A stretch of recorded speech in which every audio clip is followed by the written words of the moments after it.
এখন বজবজ ফেরিঘাটে আমরা অর্থাৎ ট্যুর প্ল্যানার ব্লক বজবজ ফেরিঘাট থেকে বাউড়িয়া যাব। বাউড়িয়া থেকে আমরা ট্রেন ধরে মেদিনীপুর রোডে বালিচক নামব। সেই বালিচক যাওয়ার পথে যে প্রকৃতির দৃশ্য আপনাদের কাছে তুলে ধরব, কি মনোরম দৃশ্য, দারুণ লাগে। আমি যখন ট্রেনে যাই, বিশেষ করে বালিচক পর্যন্ত, আমি জানলার ধারে বসে কিংবা দরজার কাছে দাঁড়িয়ে প্রকৃতির দৃশ্যকে দেখতে থাকি আর উপভোগ করতে থাকি। দারুণভাবে সাজানো। চলুন সেই মনোরম প্রকৃতির ভাইব আপনাদেরকে শেয়ার করব, আর গ্রাম্য পরিবেশ যে কতটা ভালো লাগবে সেগুলো আপনাদেরকে শেয়ার করব। ওখানকার চাষবাস, সাধারণ মানুষ, সব কিছু সঙ্গে পরিচয় করিয়ে দেবো আপনাদেরকে। তাহলে শুরু করা যাক আজকের ভিডিও। সর্বপ্রথম আমি তরুণ, আপনাদের host. Welcome to tour planner blog.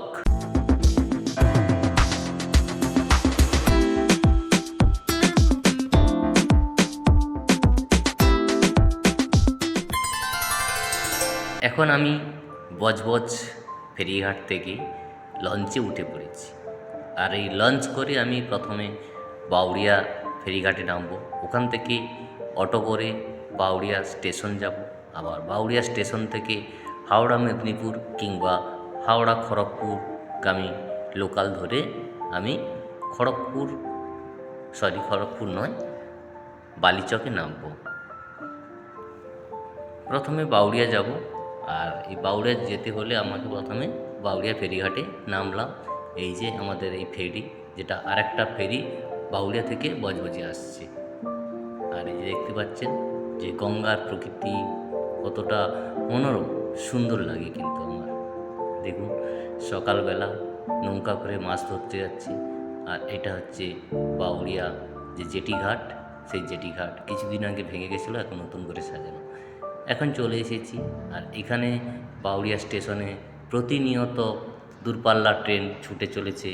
কারণ এটা হচ্ছে হাওড়া থেকে যে দূরপাল্লার ট্রেনগুলো যাতায়াত করে, সেই ট্রেনগুলো এই রুট ধরে যায়। তাই দেখুন এই যে প্রকৃতি কত সুন্দর লাগে। আমি যখন এই রুটে মেদিনীপুর কিংবা বালিচক যাই, তখন আমি জানলার ধারে বসে থাকি, প্রকৃতিকে উপভোগ করি। প্রকৃতি যে রূপ কত সুন্দর লাগে, মনে হয় যে ভগবান তার তুলি দিয়ে এই প্রকৃতিকে এঁকেছে। ফ্রেমটা দেখুন কত সিনেমেটিক ফ্রেম। আর যখনই আমি জানলার ধারে সিট পাই না, আমি দরজার কাছে এসে দাঁড়িয়ে থাকি, কারণ প্রকৃতিকে দেখব বলে। আর এই প্রকৃতিকে দেখতে দেখতে আমি পৌঁছে যাই, খুবই ভালো লাগে। আপনাদেরকে আমি সেই যাত্রাপত্রা আজকে শেয়ার করছি। আজকে আমি মেদিনীপুর যাচ্ছি, আমার বাড়ি সেই নেটিভ ভিলেজ, সেখানে যাব। সেখানকার কিছু মানুষজনের যে চাষবাস, সেগুলোও দেখাবো। এখন আমি ট্রেন জার্নিটাকে দেখাচ্ছি। দেখুন কত সুন্দর না, গাছপালাগুলো এক একটা ফ্রেম, কত দারুণভাবে, খুব ভালো লাগে। আমার তো খুব ভালো লাগে, আমি তাই জানলার ধারে দাঁড়িয়ে থাকি। চলুন দেখতে থাকুন। জার্নিটাই হচ্ছে মেন আমার কাছে, জার্নির গল্পটাই বলাই হচ্ছে আমার কাজ। আর এদিকে স্টেশনগুলো সুন্দর করে সাজানো, বেশ পরিষ্কার পরিচ্ছন্ন, দারুণ। সবাই যদি পরিষ্কার পরিচ্ছন্ন রাখতো, তাহলে জায়গাগুলো সুন্দর হয়ে যেত। সবাই আমরা কি করি, যেখানে ডাস্টবিন আছে ডাস্টবিনে না ফেলে খাবার খেয়ে তার প্লাস্টিক ছুঁড়ে দিই স্টেশনে। তাই জন্য কি হয়, স্টেশনগুলো নোংরা হয়ে যায়। কিন্তু যদি পরিষ্কার পরিচ্ছন্ন আমরা রাখতে পারি, তাহলে খুব ভালো হবে। শুলে মুস্তাকিনি আমরা খাবো কি মেদিনীপুর আমরা খাবো পর্যন্ত কি যাওয়ার এই ট্রেনটি চিন্তায় পরবর্তী স্টেশন কুলগাছিয়া। আমরা খাবো কি। এই যে দেখুন, এদিকে বিস্তীর্ণ মাঠ, এখন শুকনো, এখানে চাষবাস হয়, বর্ষার সময় চাষ হয়। এবং পাশে দেখতে পাচ্ছেন, দেখুন ধানের চারা রোপণ করা আছে। আর এই যে জার্নিটা আমার খুবই ভালো লাগে। এই দেখুন গাছগুলো পেছন দিকে ছুটে যাচ্ছে, একটু মায়াবী লাগে। এখানে দেখুন এই যে ধানের চাষ হয়েছে, এগুলো বড় হবে, সেখান থেকে বীজগুলোকে তুলে জমিতে আবার বসাবে। আর যখন সবুজ হয়ে যাবে পুরো মাঠ, তখন তো আরও মায়াবী লাগে সেই সবুজ মাঠ দেখতে। সবুজ মাঠ কিছুদিন থাকার পরে যখন আবার সোনালি হয়ে যাবে, তখন তার একটা আলাদা ভাইব। আর গ্রাম্য পরিবেশ সব সময় আমার ভালো লাগে। কংক্রিটের দেওয়াল ভালো লাগে না। এটা প্রকৃতির মধ্যে আপনি যখন থাকবেন, নিজেকে দেখবেন কোথায় যে হারিয়ে ফেলবেন তা আপনি বুঝে উঠতে পারবেন না।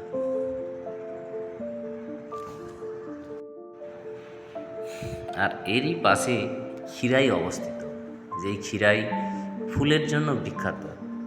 আর আজকে আমি ওইদিকে দেখাবো না। আর এই যেতে যেতে যে ছোট ছোট নদী, ব্রিজ, তাকে ফেলে আসা, খুবই মায়াবী মায়াবী সফর, দারুণ লাগে। দেখুন গাছগুলো কত সুন্দর সুন্দর একটা সিনেমেটিক ফ্রেম তৈরি করছে। আর এই যে দেখুন, আবারও বলছি, এদিকের স্টেশনগুলো কিন্তু খুবই পরিষ্কার পরিচ্ছন্ন। আর পাশেই এই যে দেখতে পাচ্ছেন হাওড়া জেলা, যে এখানে বিভিন্ন রকম কারখানা আছে, দারুণ লাগে। আজকে এই প্রকৃতি দেখতে দেখতে আপনাদেরকে গল্প শোনাতে শোনাতে আমি এগিয়ে যাব। আজকে আমি মেদিনীপুর যাচ্ছি, প্রথমেই বলেছি। আর কলকাতাতে এইরকম গ্রাম্য পরিবেশ তো পাই না। আর যেহেতু আমি গ্রাম্য পরিবেশ থেকে মানুষ, তাই এখন কলকাতায় থাকি, কিন্তু গ্রাম্য পরিবেশ আমাকে খুব মন কাড়ে। আর যেখানে গ্রাম্য পরিবেশ, সেখানে আমি যেতে খুব ভালোবাসি। আর গ্রাম্য পরিবেশকে উপলব্ধি করতে পারি, বিশেষ করে গাছপালা, পুকুর, নদী, খাল, বিল, ওখানকার মানুষজন, ওখানকার পশু পাখি, গরু, ছাগল, বিভিন্ন রকম তাদের যে জীবন, খুবই ভালো এবং শান্তি। একটা দারুণ ফ্রেম, তাই না? গাছগুলো দেখুন পেছন দিকে সরে সরে যাচ্ছে, আমি সামনের দিকে ট্রেনের সঙ্গে এগিয়ে যাচ্ছি। এক দারুণ জার্নির অনুভূতি। আজকে আমি সকাল সকাল পৌঁছেছি। আর যেহেতু আজকে রবিবার ছিল, তাই আজকে ট্রেনটা অনেকটা ফাঁকা ছিল, তাই আমি দরজার কাছেই দাঁড়িয়ে আমি ভিডিওটা করছি। খুবই আমার ভালো লাগছে, এত সুন্দর মায়াবী। মাঝে মাঝে মালগাড়ি আসছে, মেল ট্রেন আসছে, মানে ডান দিক বাম দিক দিয়ে প্রচণ্ড দ্রুত গতিতে বেরিয়ে যাচ্ছে, হুস করে এক আওয়াজ, মানে এক অ্যাডভেঞ্চার তৈরি হচ্ছে, দারুণ লাগে, তাই না? দেখুন সারি সারি কলা গাছগুলো কত সুন্দর লাগছে। আর সবুজ মানে শান্তির, চোখের পক্ষে খুবই শান্তি।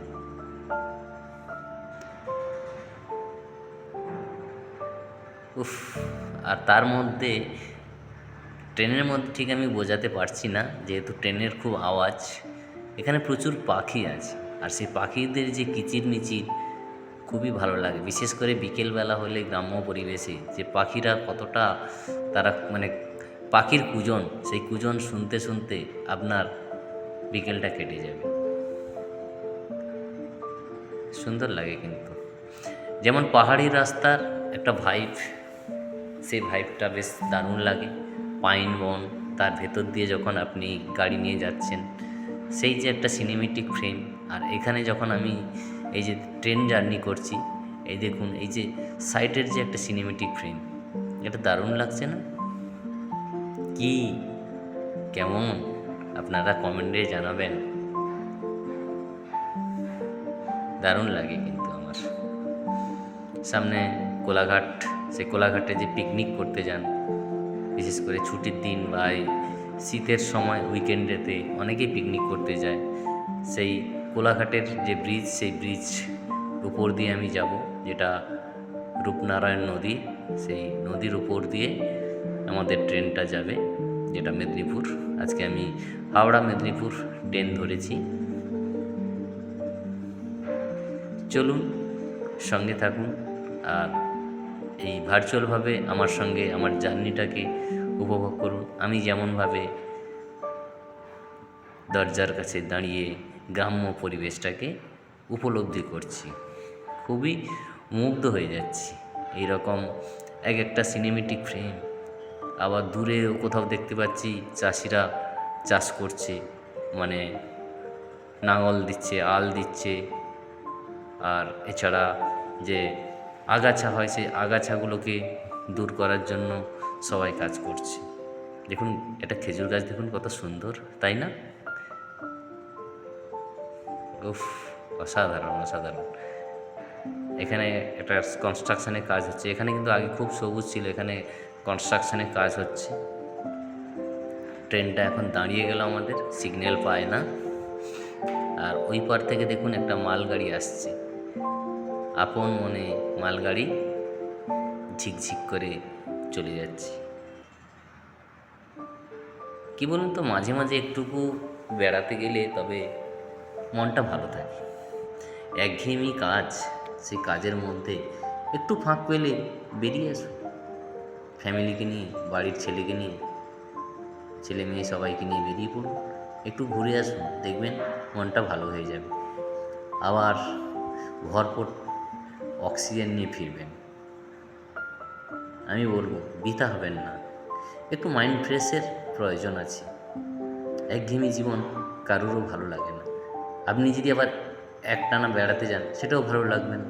তাহলে কি, কাজও করতে হবে, বেড়াতেও হবে।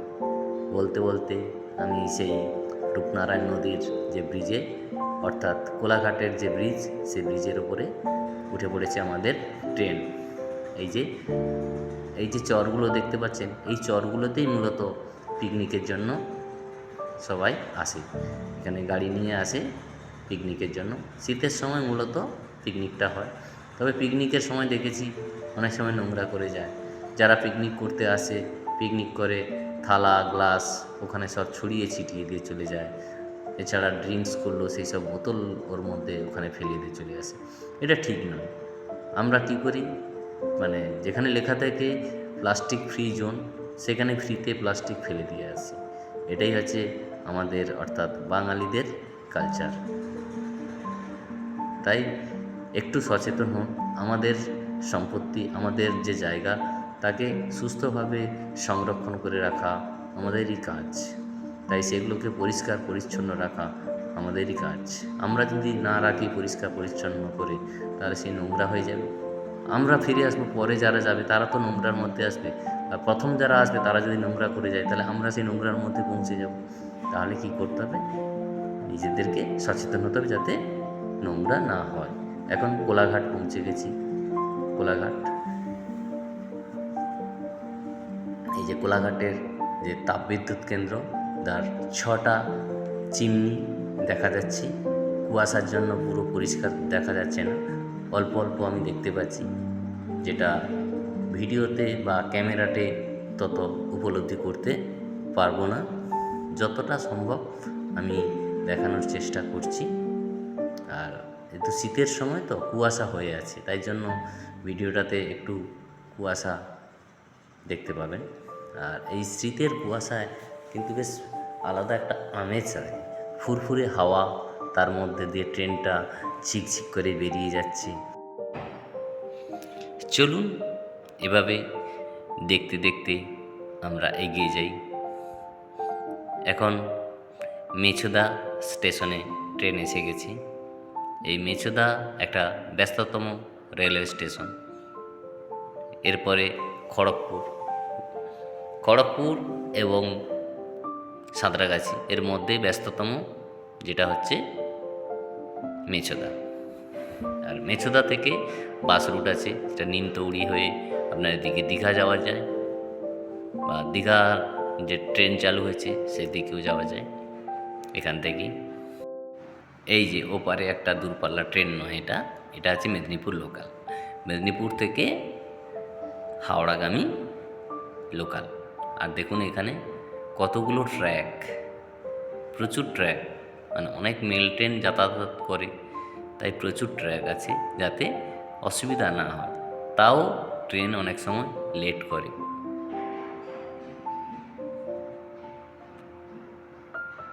দারুণ গ্রাম্য পরিবেশের মধ্য দিয়ে আমার ট্রেন ছুটে চলেছে দুর্বার গতিতে। আর ওদিকে মেন রোড, সেই হিসাবে লোকালগুলো ভালো গতিতে যায়, আমাদের এদিকে মতো এত কম গতিতে নয়, ভালোই গতিতে যায়। এগুলো দেখুন চাষের জমি, এই যে ধানের বীজ রোপণ করেছে। এই দেখুন একজন বয়স্ক দাদু কত কষ্ট, হকারি করছে, বাদাম ছোলা এসব বিক্রি করছে।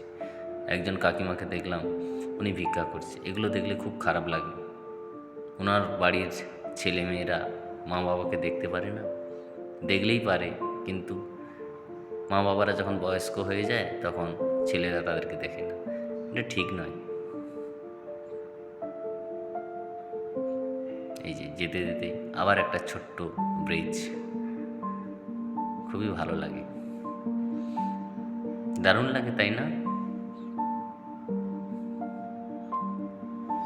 এই যে গ্রাম্য পরিবেশের যে দেখুন পায়রা উঠছে, এখন সূর্য ডুবডুবু। হ্যাঁ, আমি মেদিনীপুরে পৌঁছে গেছি। আর ওখান থেকে আমাদের গ্রামের একটা মাঠ আছে, সেই মাঠে নিয়ে যাব। আর আজকে আমার যে ওখান থেকে সুন্দরবনের ট্যুরের জন্য প্রিপারেশান চলছে। এই যে হচ্ছে আমাদের বাড়ির পাশে খোলা মাঠ, ধান চাষ হয়ে গেছে, আবার ধানের জন্য প্রস্তুত। দ্বিতীয়বার 3 ফসলি চাষ হয়, এবারে আবার ধান যে রোয়া হবে তার জন্য ব্যবস্থা চলছে। আর এখানে আছে এই দেখতে পাচ্ছেন, এইগুলো হচ্ছে পুরো বাদাম চাষ হয়েছে। এটা বাদাম গাছ বসাচ্ছে, প্রচুর বাদাম হয়ে আছে। যে চিনে বাদাম, সেই চিনে বাদামের চাষ। এইগুলো যখন কিছুদিন পরে দেখবেন পুরো সবুজ হয়ে যাবে, চিনে বাদামের গাছগুলো যখন বেরোবে সবুজ হয়ে যাবে। আর এইখানে একটা খেলা চলছে, যে টুর্নামেন্ট, সেই টুর্নামেন্ট চলছে। আর এই যে দেখছেন যে ধান চাষ, সেই ধান চাষের বীজ রোপণ করা হয়েছে। সূর্য প্রায় অস্তাচলে, আর সেই যে সিনেমেটিক একটা ফ্রেম, সূর্যটাকে নিয়ে দারুণ লাগছে, অসাধারণ অসাধারণ। গ্রাম্য পরিবেশ সত্যি খুবই ভালো লাগে। গ্রাম থেকে ফিরে এলে ভরপুরটা অক্সিজেন নিয়ে ফিরবেন, আমি গ্যারেন্টি দিচ্ছি। পাশাপাশি পরিচিত গ্রাম ঘুরে আসুন, খুবই ভালো লাগবে। দেখুন কত সুন্দর। এভাবে ধানের বীজ রোপণ করতে হয়। এগুলো বড় হয়ে গেলে 1 মাস 1.5 মাসের যখন হয়ে যাবে, তখন ওগুলোকে আবার তুলে নিয়ে আর একটা অন্য জমিতে গিয়ে ওগুলোকে রোপণ করতে হবে। তারপরে তার পরিচর্যা করতে হবে। আর এই যে সুন্দরবন যাওয়ার জন্য যে রুটি তৈরি হচ্ছে, 400 পিস রুটির অর্ডার নিয়েছে, সে রুটি তৈরি হচ্ছে। আর এখানে আমাদের দোকান আছে। আর এইটা হচ্ছে আমাদের স্কুলের মাঠ। এই মাঠে প্রচুর মন্দির আছে, ভীম একাদশীতে বড় প্রোগ্রাম হয়। আর এই যে দেখতে পাচ্ছেন ধান শুকনোর জন্য এগুলো সব প্লাস্টিক রাখা আছে। তাহলে চলুন আজকের মতো ভিডিওটি এখানে শেষ করছি। আবারও দেখা হবে অন্য কোনো ভিডিওতে, অন্য কোনো ভ্রমণের গল্প নিয়ে। আর চ্যানেলটি যদি ভালো লাগে অবশ্যই সাবস্ক্রাইব করবেন এবং পাশে থাকা বেল আইকনটি প্রেস করবেন। আর সর্বশেষ বলব, সবাই সুস্থ থাকুন, ভালো থাকুন।